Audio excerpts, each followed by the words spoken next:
Merci. La parole est à Madame Claudine Lepage pour le groupe socialiste et apparenté. Oui, ma question s'adresse à Monsieur le ministre de la Culture et de la Communication. Demain, vendredi, le Conseil d'administration de l'audiovisuel extérieur de la France se réunira pour confirmer la fusion juridique entre RFI et France 24. Le 16 janvier, cette opération à marche forcée avait été suspendue par une décision de la Cour d'appel de Paris pour irrégularité de procédure.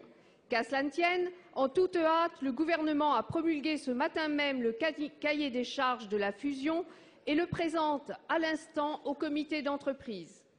La fusion, portée aveuglément par M. de Pouzillac, premier dirigeant de l'audiovisuel public nommé par le président de la République, sera réalisée au mépris de son coût social et financier.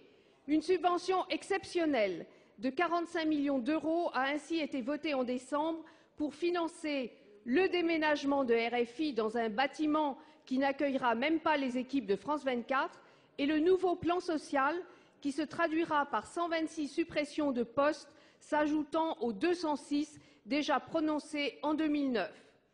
Quant aux gains stratégiques d'une fusion entre la 3e radio internationale et la toute jeune chaîne de télévision, il reste à démontrer. Depuis sa création, il y a près de 4 ans, l'AEF nage en plein marasme. Quasi-crise diplomatique avec les partenaires francophones, climat social délétère et plus longue grève de l'histoire de l'audiovisuel public, gabegie financière, scandale à répétition, gouvernance à la recherche d'une véritable ligne stratégique. Notre audiovisuel extérieur mérite beaucoup mieux que cette casse sociale, cette dilapidation de l'argent public et aussi cette terrible mise en péril du formidable outil qui permet de porter haut la voix de la France dans le monde. Monsieur le ministre, quelles mesures comptez-vous prendre pour mettre un terme à ce gâchis et reconsidérer la réforme de notre audiovisuel extérieur dans le respect de tous, salariés, contribuables, auditeurs et téléspectateurs? Merci. Monsieur Frédéric Mitterrand, ministre de la Culture et de la Communication.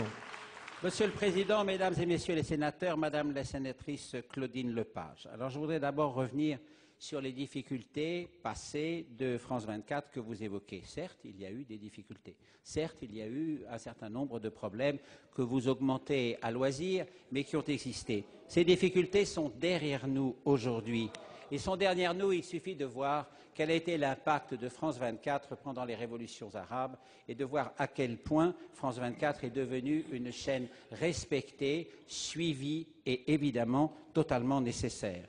Je précise d'ailleurs que le fait que France 24 ait réussi notamment le passage en version arabe 24 heures sur 24 est aussi apporté au crédit de ce qui s'est passé sur France 24.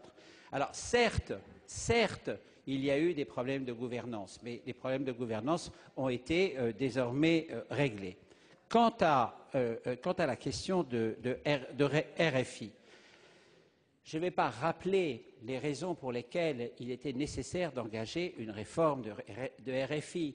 Le cadre général d'intervention de RFI était un cadre qui était obsolète, qui datait d'il y a des années et des années, avec un certain nombre de langues qui n'étaient pratiquement plus parlées et qui étaient l'objet de concurrence absolument importante dans les pays où RFI exerçait son action. En revanche, un certain nombre de pays, et notamment de pays d'Afrique, étaient sous couvert par RFI, où la demande était considérable. Donc il s'est agi véritablement de réformer l'entreprise en profondeur pour lui redonner la force nécessaire.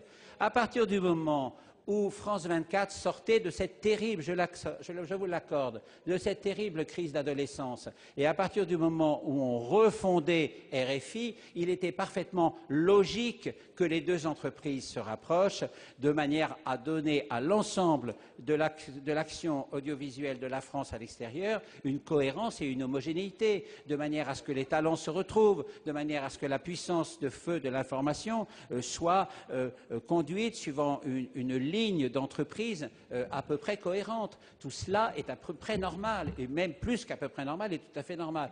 Comme il est tout à fait normal que dans cette logique, on déménage RFI et on installe RFI proche de France 24, de manière à ce que tout l'ensemble soit homogène et fonctionne.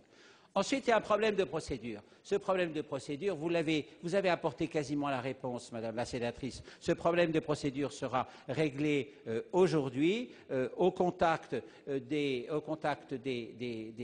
gens qui travaillent à RFI, au contact du personnel, suivant une procédure qui a été invalidée pour un aspect sur 4 par le tribunal administratif et pour lequel la gouvernance de l'AEF extérieure s'est mise en conformité. Merci.